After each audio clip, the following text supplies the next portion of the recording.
She was 16 years old, 5 months pregnant, and sleeping inside the rusted shell of a 1987 Buick LeSabre when the old man found her. She had been living in the junkyard for 11 days by then, eating whatever she could scavenge from the dumpster behind the diner 3 blocks west, drinking from the garden hose coiled behind the office trailer. She expected him to call the police. She expected him to drag her out by the arm and throw her back onto the street where her mother had left her. What she didn't expect was for him to crouch down beside the car, look at her belly swelling beneath her stained sweatshirt, and say 5 words that would change the entire trajectory of her life. "I could use some help." Ellie Crane was born in the kind of small town where everybody knew your business before you did. Where the church parking lot filled up twice on Sundays and once on Wednesdays, and where a girl's worth was measured by the company she kept and the reputation she maintained. Her mother, Denise, had raised her alone since Ellie was 4 years old, when her father had driven his pickup truck into the concrete pillar of an overpass at 73 miles per hour with a blood alcohol level 3 times the legal limit. Denise never spoke of him after the funeral. She removed his photographs from the walls, donated his clothes to the Salvation Army 2 towns over so nobody local would recognize them, and constructed a new identity for herself as a woman who had simply never married at all. Better to be a woman who chose solitude than a woman who had been left behind by a drunk. Better to be mysterious than pitied. Ellie grew up in a 2-bedroom house on Maple Street with white aluminum siding that Denise repainted every 3rd summer, a lawn that was mowed in diagonal stripes every Saturday morning, and curtains in the front window that were replaced whenever they began to show the faintest hint of sun damage. The house was a performance. Every throw pillow, every doily, every ceramic figurine on the mantelpiece existed to communicate a message to anyone who might glance through those windows or step through that door. We are respectable. We are clean. We are not the kind of people you whisper about. Denise worked as a secretary at the elementary school, which meant she knew every family in town, which meant she knew exactly how each family was perceived, which meant she had mapped the entire social geography of Garner County in her mind and was constantly, exhaustively aware of exactly where she and her daughter stood on that map. 3 rungs above the Dillons, whose father had been arrested for stealing copper wire from the old textile mill. 2 rungs below the Parkers, whose mother ran the women's auxiliary at First Baptist and whose father owned the hardware store on Main Street. Denise understood that social position was not fixed. It could be climbed through careful effort. It could also be lost in a single careless moment. A wrong word at a church potluck. A rumor left uncontested. A daughter who made a mistake. Ellie was a good student in the way that children of anxious mothers often become good students. Not because she loved learning, but because she understood that her performance reflected on the household, and anything that reflected poorly on the household would be met with a silence from her mother that was worse than shouting. Denise did not shout. Denise withdrew. When Ellie brought home an 82 on a math test in 4th grade, Denise did not yell. She simply stopped speaking to Ellie for 2 days, moving around her in the kitchen as though she were a piece of furniture, answering direct questions with single syllables, and allowing the temperature of the house to drop until Ellie apologized for something she did not fully understand. By the time she was 12, Ellie had learned to anticipate her mother's moods the way a sailor learns to read the sky before a storm. She could feel the pressure change in a room. She knew which topics were safe and which would summon the silence. She learned to make herself small, useful, invisible when necessary. She learned to perform. The trouble began when she was 15, though if you asked Denise, she would tell you the trouble began when Ellie started developing a body that attracted attention she had not asked for and did not know how to manage. Ellie grew 4 inches between freshman and sophomore year. Her hips widened, her chest filled out, and suddenly, boys who had ignored her in middle school were finding reasons to sit next to her in class, to offer her rides home, to show up at her locker with excuses so thin they were transparent. Denise watched this transformation with growing alarm. She lengthened Ellie's skirts, forbade makeup, even began inspecting her outfits each morning before school with the intensity of a drill sergeant. "You will not give them a reason to talk," she said, smoothing down Ellie's collar, tucking in her blouse. And Ellie understood that them meant everyone, the whole town, the invisible jury that was always watching, always waiting for someone to slip. His name was Marcus Webb, and he was 17, a junior, the kind of boy who sat in the back of classrooms and said nothing, but somehow seemed to be paying attention to everything. He was not handsome in the way the popular boys were handsome, with their leather jackets and their easy smiles and their fathers who owned car dealerships or managed the bank. Marcus was thin and watchful, with dark eyes and hands that were always moving, sketching in the margins of his notebooks, tapping rhythms on his desk, folding paper into intricate shapes that he would leave behind on tables and windowsills like small gifts for whoever found them next. His mother worked at the poultry processing plant on the edge of town. His father was a name nobody mentioned. Marcus Webb was exactly the kind of boy Denise Crane had warned her daughter about since she was old enough to understand warnings. He was 3 rungs below them on the map. He was a reputation risk. He was trouble waiting to happen. Ellie did not mean to fall in love with him. She did not even know she had until it was already done, until she found herself thinking about him in the spaces between thoughts, noticing his absence in rooms before she noticed anyone's presence, feeling a physical ache when days passed without seeing him. They started talking in October, during a fire drill that left them standing next to each other on the soccer field for 11 minutes while the principal shouted instructions through a megaphone. Marcus showed her a paper crane he had folded from a page of his chemistry notes. She told him it was beautiful. He told her she could keep it. She carried it home in her pocket and hid it in a shoebox under her bed, and that shoebox became a kind of altar over the following months, filling slowly with notes and sketches and small folded creatures that Marcus passed to her in hallways, pressed into her palm with a touch so light she sometimes wondered if she had imagined it.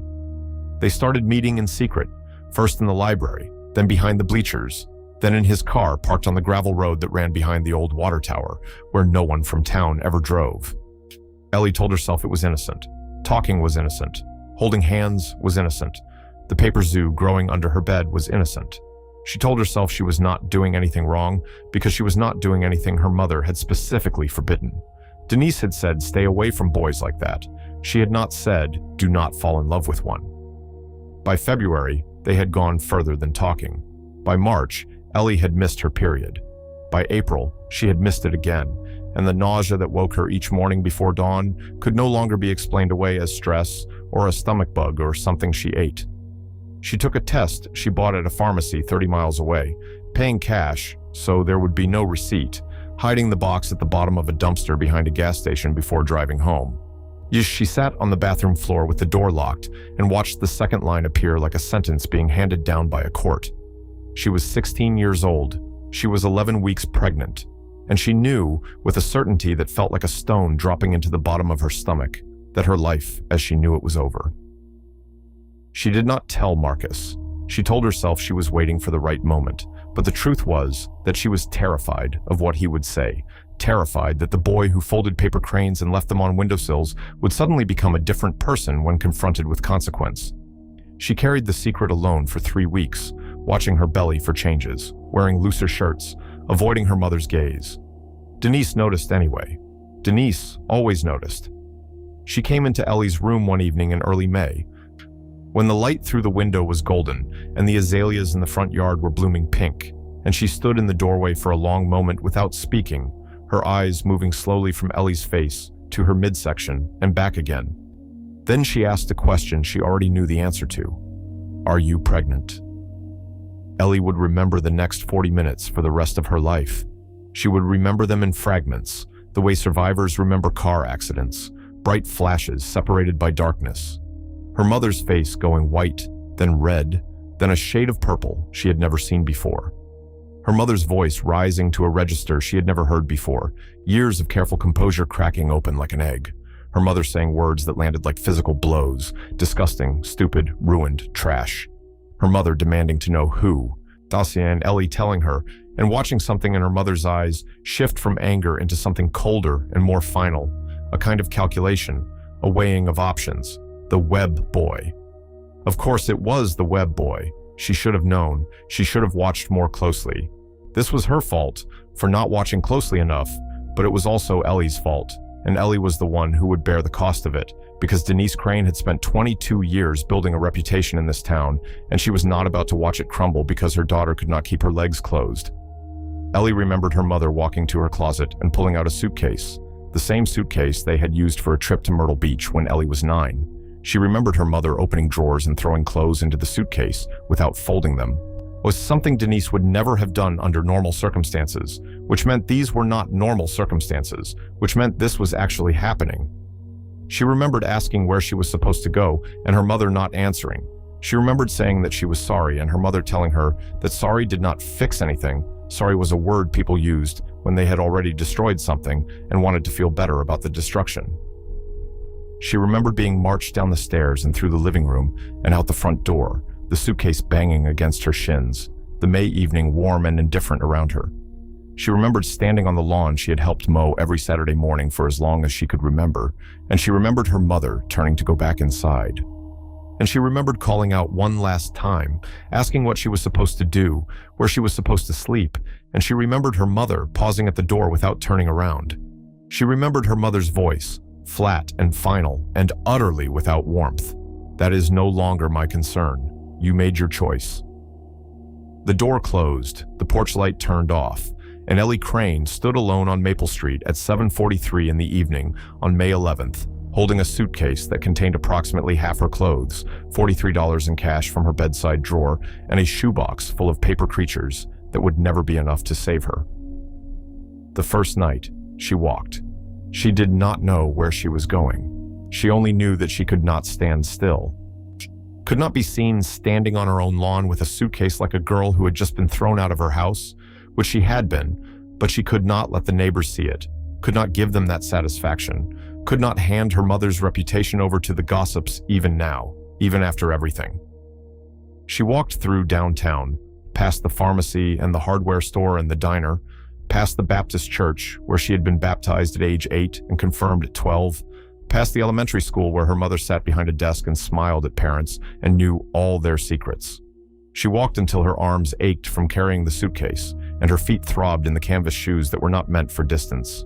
She sat down on a bench at the edge of the park and stared at the sky, turning purple above the tree line, and tried to understand how she had gotten here. She was 16. She was pregnant. She had $43. She had nowhere to go. She thought about Marcus, about going to his house, knocking on his door, telling him what had happened. But she did not know how he would react, and she was afraid that if he turned her away too, if he closed a second door in her face on the same night, she would not survive it. She thought about the school counselor, about calling the police, about showing up at the hospital and asking for help. But she was afraid of what would happen if she entered any system, if she became a case file, if her mother's prediction came true and she was exposed as exactly the kind of girl people whispered about. She thought about Marcus's mother, who she had never met, who worked at the poultry plant and came home smelling like death, who might or might not welcome a pregnant teenager into her home. She thought about her father, dead for 12 years, rotting in a grave in the cemetery on the hill, and she wondered if he would have thrown her out too, or if having a drunk for a father would have at least meant having someone who understood what it felt like to be a disappointment. She slept on the bench that night, curled around her suitcase, waking every hour when the cold crept through her clothes or a car passed on the nearby road. In the morning, she walked to the diner and used $4.75 to buy a plate of eggs and toast and coffee. She sat in the booth for 2 hours, making the coffee last. Yes, watching the town wake up through the window, watching people she had known her entire life walk past without looking in, without knowing that she was sitting right there, that she had fallen off the map entirely. By noon, she had been asked to leave. By 3 o'clock, she had walked the entire perimeter of town and found no answer. By 5 o'clock, she had discovered the junkyard. It sat on 4 acres at the eastern edge of Garner County, past the last subdivision and the failed strip mall and the road that led to the highway. A chain-link fence surrounded the property, but there were gaps where the fence had rusted through, holes just large enough for a desperate girl to squeeze through with a suitcase. Inside, the yard was a graveyard of automobiles, row after row of cars in various stages of decay. While some still recognizable as the vehicles they had once been, others reduced to skeletal frames and scattered parts. There was a trailer at the front of the property, dark and quiet, and a garage with a corrugated metal roof that looked like it might collapse in a strong wind. But further back, away from the entrance, there were cars that still had intact roofs, cars with seats that were almost soft, cars that offered something resembling shelter. Ellie found a Buick LeSabre, with a backseat that was only slightly torn and windows that still rolled up. She climbed inside. She arranged her clothes from the suitcase into a kind of nest. She placed the shoebox of paper creatures on the floor beneath her, where she could reach down and touch it when she needed to remember that someone had once thought she was worth giving gifts to. Then she closed her eyes and waited for something to change. The first 3 days were the hardest.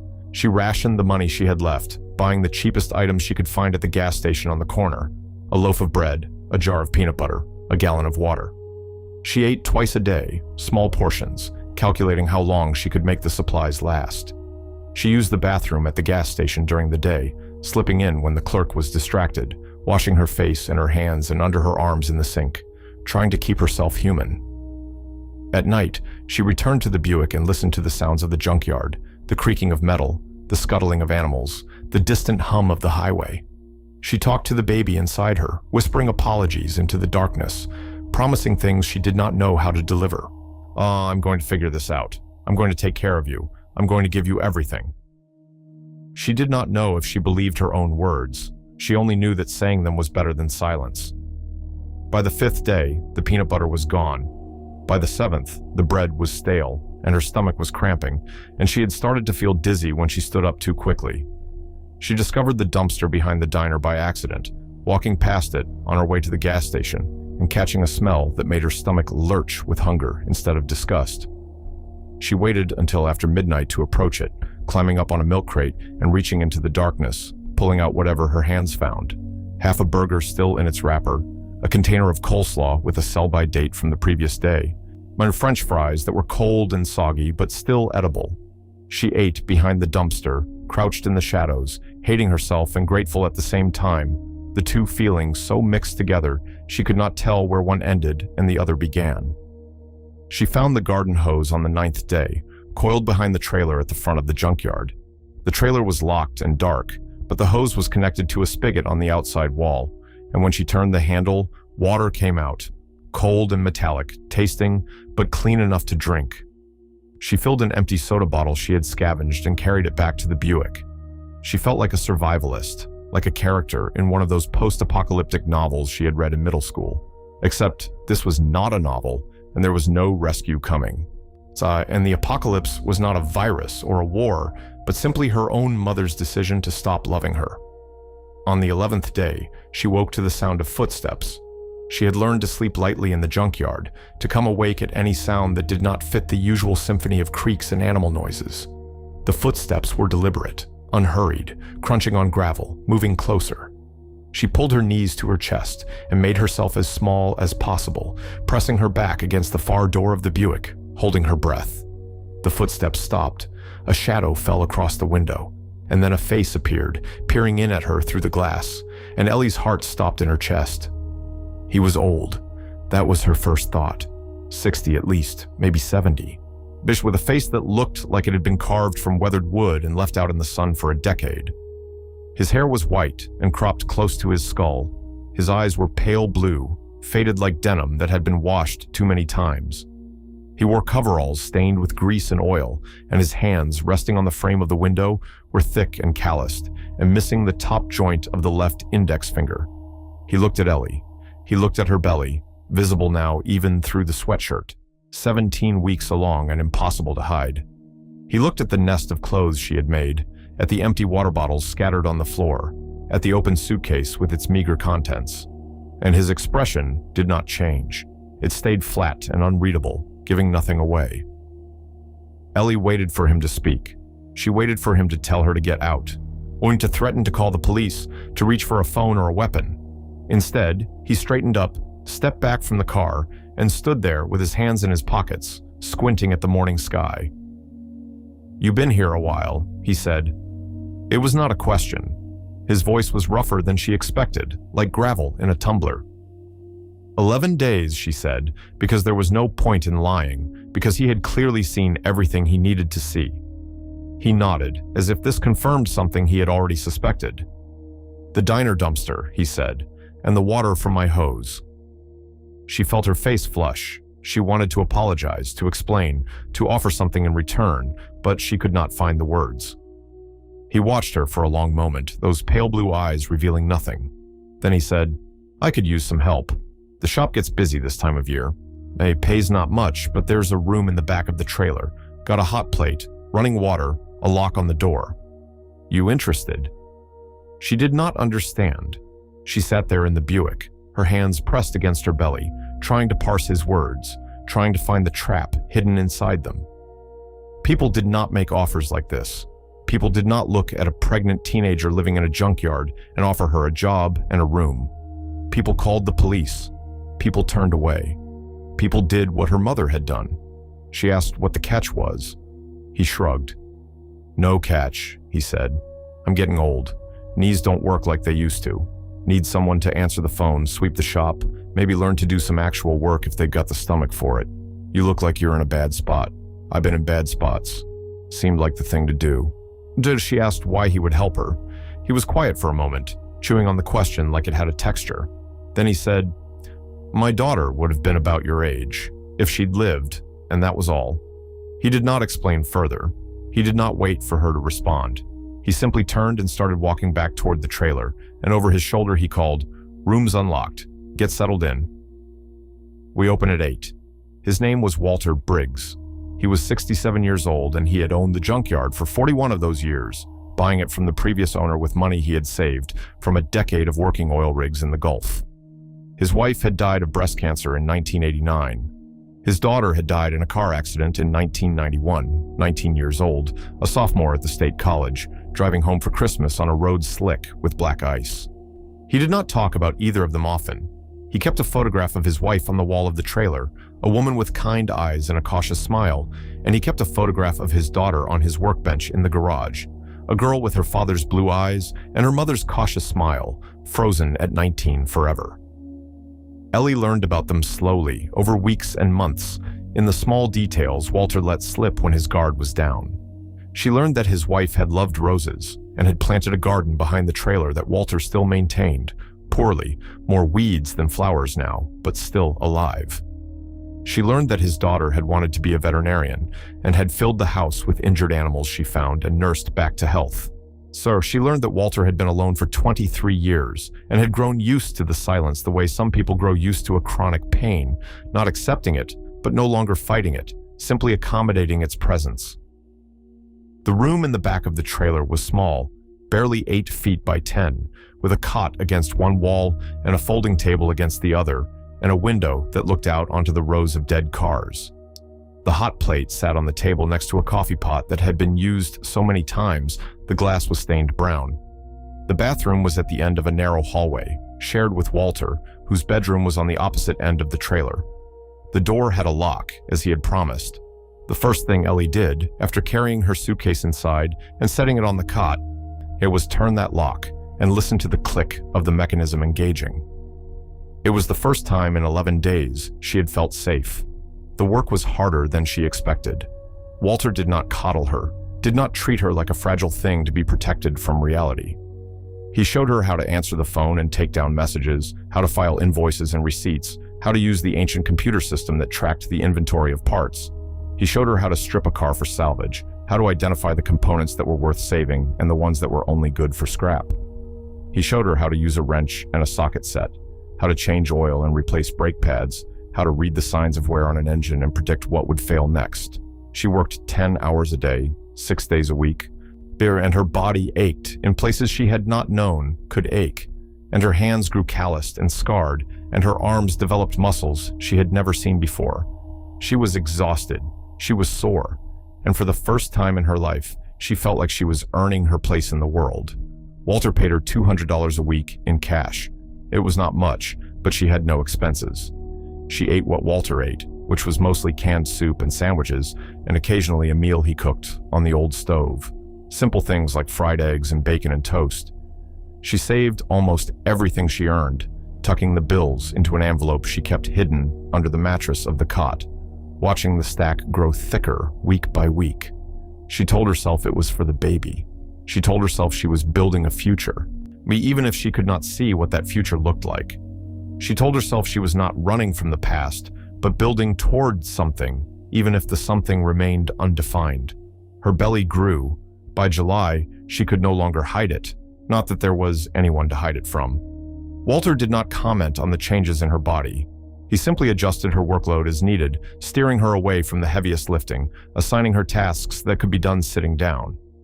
When she started having trouble bending over, he built her a stool from scrap wood and placed it in the garage so she could work at the bench without straining. When she mentioned casually that she had never seen a doctor about the pregnancy, he drove her to a clinic in the next county, waited in the truck while she was examined, and did not ask questions when she came back out. He paid for the visit in cash. He did not expect to be repaid. Ellie asked him once why he was doing all of this. He shrugged in that way he had, as if the question was either too complicated or too simple to answer properly. Seemed like the thing to do, he said. Same thing he had said that first day when he found her in the Buick. It seemed to be his entire philosophy. The baby came on September 14th at 3:47 in the morning in the county hospital 41 miles from the junkyard. Ellie had started having contractions the previous afternoon and had tried to ignore them, convinced it was too early, convinced she had more time. By midnight, she could no longer stand up straight. Walter drove her to the hospital in his truck. She breaking the speed limit for the first and only time in her experience, his hands white-knuckled on the steering wheel. He stayed in the waiting room for 7 hours, drinking coffee from a machine and staring at the television mounted in the corner.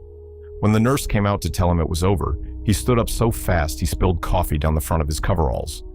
He looked at the nurse with an expression Ellie would not see until much later, when the nurse described it to her. Hope and terror, and something very old and very raw, like a man who had been holding his breath for 23 years and was finally being given permission to exhale. She named the baby Rose, not after anyone in particular, not as a symbol or a statement. She named her Rose because Walter's wife had loved roses, and the garden behind the trailer was full of them, and it seemed right that this new life should carry something of the place where it had been given a chance to exist. Rose was 6 pounds, 4 ounces, with a full head of dark hair and eyes that Ellie knew would change color but hoped would stay blue. She held her daughter in the hospital bed and felt something shift inside her, some tectonic plate of identity and purpose moving into a new position. She was no longer just a girl who had been thrown away. She was a mother. She had someone to protect. She had someone who needed her. And she made a promise, silently, in the fluorescent light of that hospital room, that she would never do to her daughter what had been done to her. She would never make her child feel like a burden or a disappointment or a stain on the family reputation. She would love her unconditionally. She would love her out loud. The years that followed were not easy. They were not meant to be easy. Ellie worked at the junkyard during the day and studied for her GED at night, after Rose was asleep in the crib that Walter had built from scrap metal and salvaged wood. She passed the exam on her second attempt, 8 months after Rose was born, and she cried when she saw the results. Not because she was proud, but because it felt like closing a door on the girl she had been and opening a door on whoever she was becoming. She enrolled in community college the following fall, taking classes 2 nights a week while Walter watched Rose in the trailer, feeding her from bottles Ellie had prepared and rocking her in the same chair where he had once rocked his own daughter. She studied nursing because it seemed practical, because the program was short, because the job market was strong, and because she had learned in the junkyard that she was not afraid of hard work or other people's pain. She graduated from the nursing program when Rose was 4 years old. She took a job at the county hospital where Rose had been born, working the night shift in the emergency room, seeing things that would have destroyed her at 16, but that she could handle now because she had already seen the worst thing, which was the face of her mother closing a door. She saved money. She bought a car, a used Honda with high mileage but a reliable engine, which Walter had inspected before she put down the deposit. She found an apartment in town, 2 bedrooms, nothing fancy, but it had a window in Rose's room that faced east and let in the morning light. She moved out of the trailer on Rose's 5th birthday, and Walter stood on the steps and watched her load the last box into the Honda and did not say anything because there was nothing to say. She hugged him for the first time since he had found her in that Buick, and she felt his body stiffen with surprise before it softened into something like acceptance. "Thank you," she said, "for everything." He cleared his throat. "Seemed like the thing to do," he said. She laughed because it was either that or cry. Rose grew up knowing Walter as her grandfather, because that is what he was, not by blood, but by choice, which Ellie had come to believe was the only kind of family that mattered. She grew up spending weekends at the junkyard, thus learning to identify car parts before she learned to read, learning to use a wrench before she learned to ride a bicycle.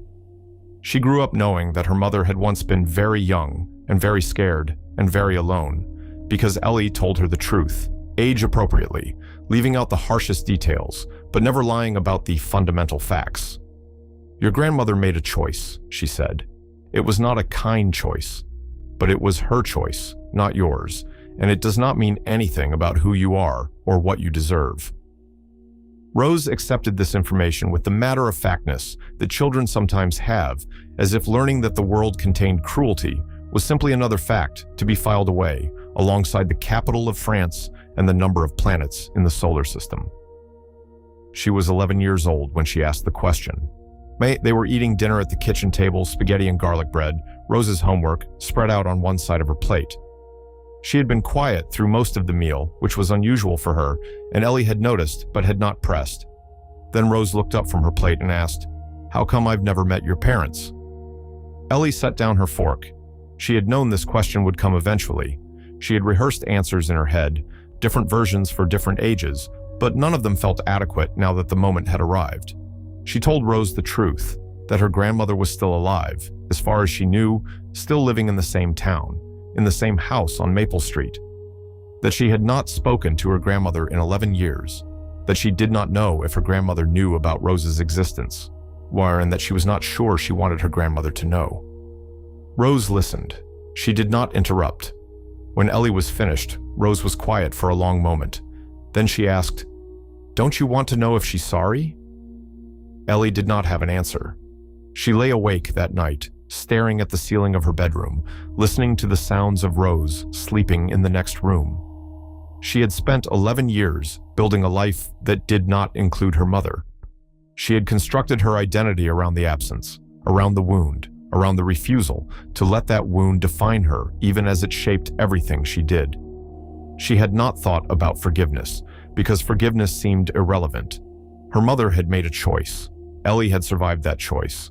The two of them existed in separate universes now, parallel lines that would never intersect. Nay, but Rose's question had opened something, had cracked a door she had sealed shut years ago, and now she could not stop thinking about what might be on the other side. She did not want to forgive her mother. She was not sure she even knew how to forgive. But she realized, lying there in the dark, that she wanted something. Closure, maybe. Understanding. Or just the satisfaction of showing her mother what she had become, what she had built, what she had given to her daughter despite receiving nothing herself. She drove to Garner County 3 weeks later. She did not tell Rose where she was going. She told Walter, who looked at her for a long time without speaking, and then nodded once and said, "Be careful." She was not sure if he meant physically or emotionally. She was not sure she knew the difference anymore. The drive took 2 hours and 17 minutes. She knew every mile of it, though she had not driven it in over a decade. She recognized the water tower, the failed strip mall, the turnoff that led to the junkyard. She recognized the sign at the edge of town, the one that said, "Welcome to Garner, population 4,283. The numbers unchanged from when she was a child.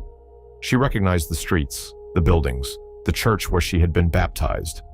She recognized the house on Maple Street with its white aluminum siding, now grayer than she remembered, and its lawn, now patchy and overgrown, and its front window, where the curtains had faded from white to a dingy yellow. She parked across the street and sat in her car for 22 minutes, her hands on the steering wheel, her heart pounding so loud she could hear it in her ears. Ian, the house was dying.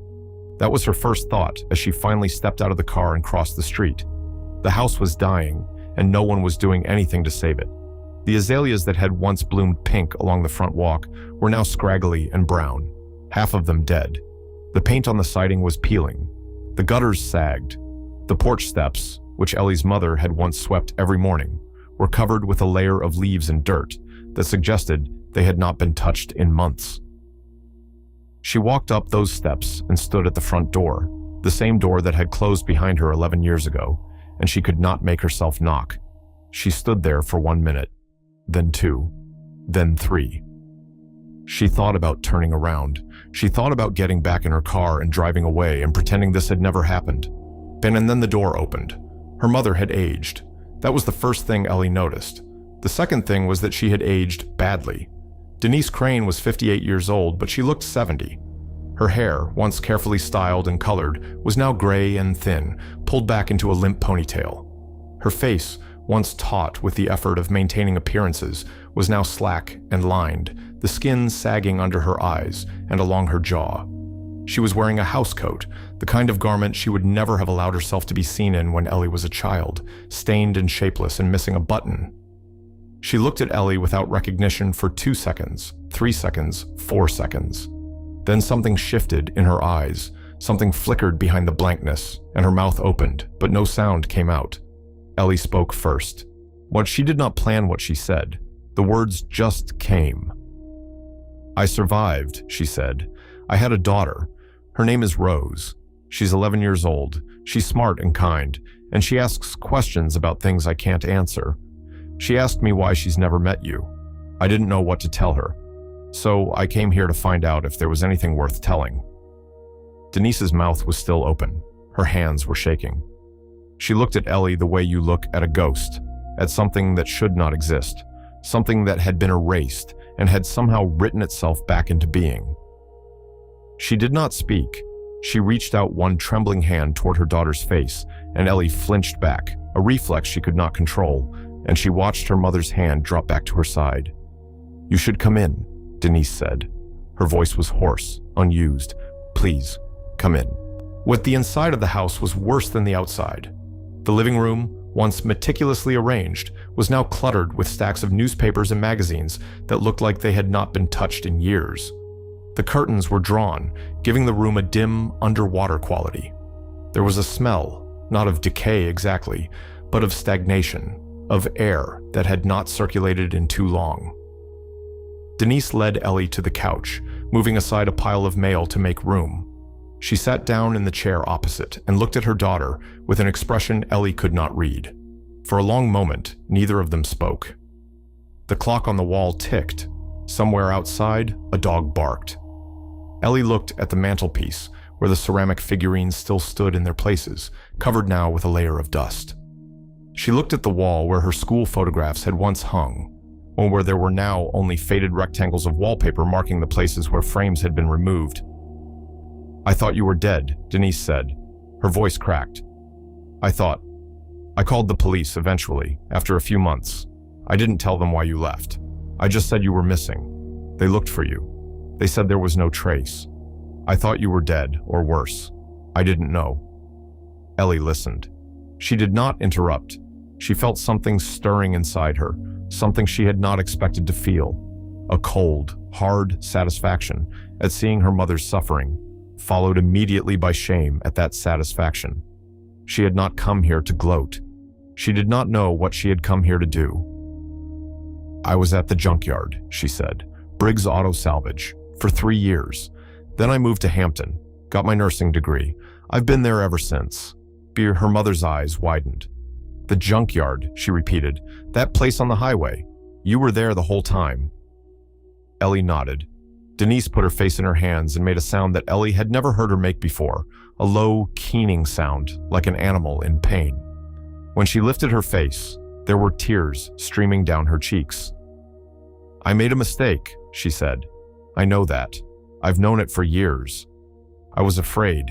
I was so afraid of what people would think, of what it would do to our reputation, and I couldn't see past that fear. I couldn't see that you were more important than any of it.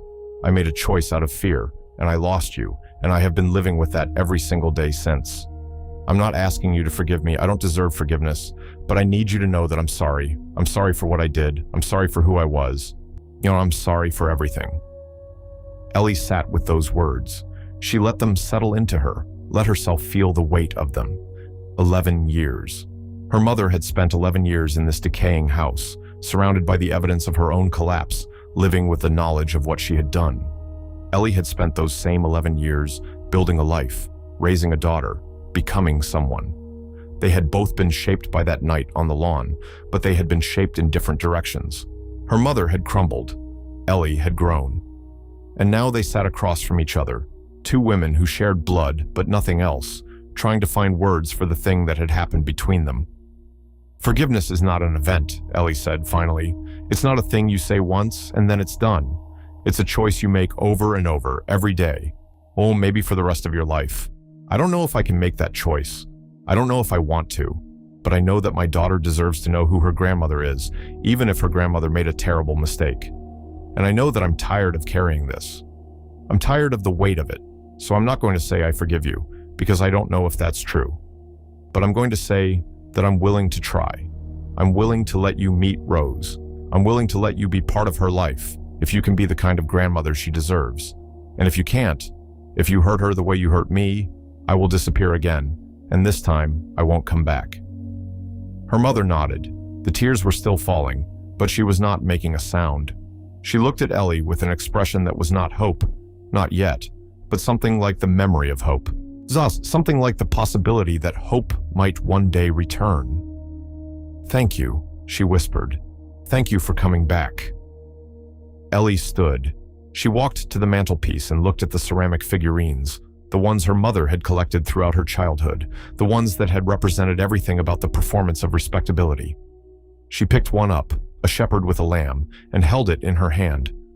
It was lighter than she remembered, cheaper looking. She set it back down and turned to face her mother.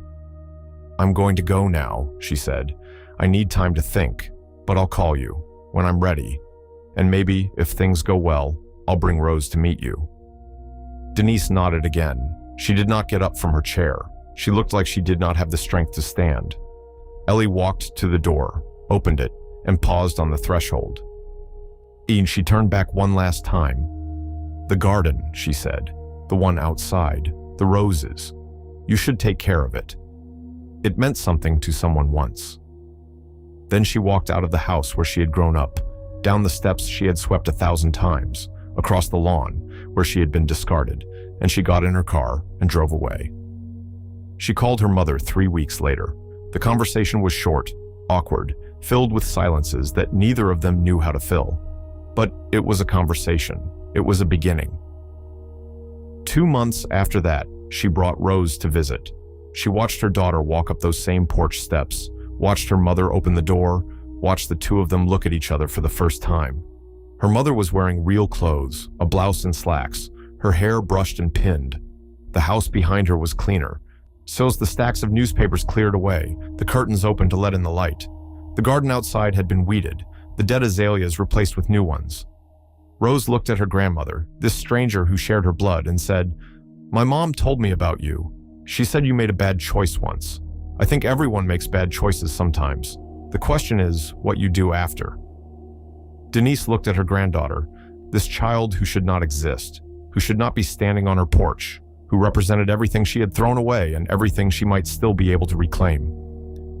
She knelt down slowly, her knees protesting, and she looked into Rose's face. "You're right," she said. "The question is what you do after, and I'm going to spend the rest of my life trying to answer it." Walter died 3 years later, peacefully in his sleep. He was in the bedroom of the trailer where he had lived alone for 2 decades before Ellie found him. Ellie was holding his hand when the monitors flatlined. She had been there every day for the last 2 weeks, sitting by his bed, reading to him, telling him stories about Rose, about the hospital, about the life he had made possible. She did not cry when he died. She had cried enough in the days leading up to it, when she knew it was coming, when she could see the end approaching like headlights on a dark road. Instead, she sat in the silence of that room for a long time, holding his still hand, remembering the first time she had seen his face, looking in through the window of a rusted Buick, offering her something she had not known she needed. Seemed like the thing to do. That was his phrase, his entire philosophy. And she understood now that it was the most profound philosophy there was, not grand theories about meaning or purpose, just the simple recognition that when someone is in pain, you help them. When someone is drowning, you reach out your hand. When someone is living in a junkyard with nothing but a suitcase and a shoebox full of paper cranes, you offer them a room. She inherited the junkyard. She did not keep it. She sold it to a man who promised to maintain it, to keep the business running, to preserve Walter's legacy in a way that Walter himself would have approved of. She used the money to pay off her apartment, to start a college fund for Rose, to donate a bench to the park at the edge of town, a brass plaque on the armrest that read, "For Walter Briggs, who did what seemed like the thing to do." She kept the photograph of his daughter, Dash, the one from his workbench. She hung it in her living room, next to a photograph of Rose at her high school graduation, next to a photograph of herself in her nursing scrubs, next to a photograph of her mother holding Rose's hand in that garden full of roses. Two people learning how to be family again after so many years of being strangers.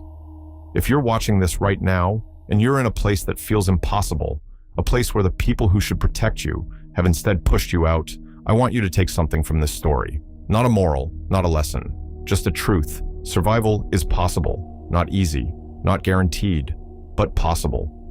There are people out there like Walter Briggs, people who will see you at your lowest and offer you a room. There are second chances, third chances, or chances you cannot imagine from where you're standing. And there is a version of you on the other side of this, a version who has built a life, raised a family, learned to hold pain and hope at the same time without being crushed by either. Forgiveness might come, it might not. But either way, you will keep going. You will become someone. And one day, when someone else is at their lowest, you will be the one who reaches out a hand, because that's what you do. Not because it's noble or heroic or even particularly brave, but because it seems like the thing to do.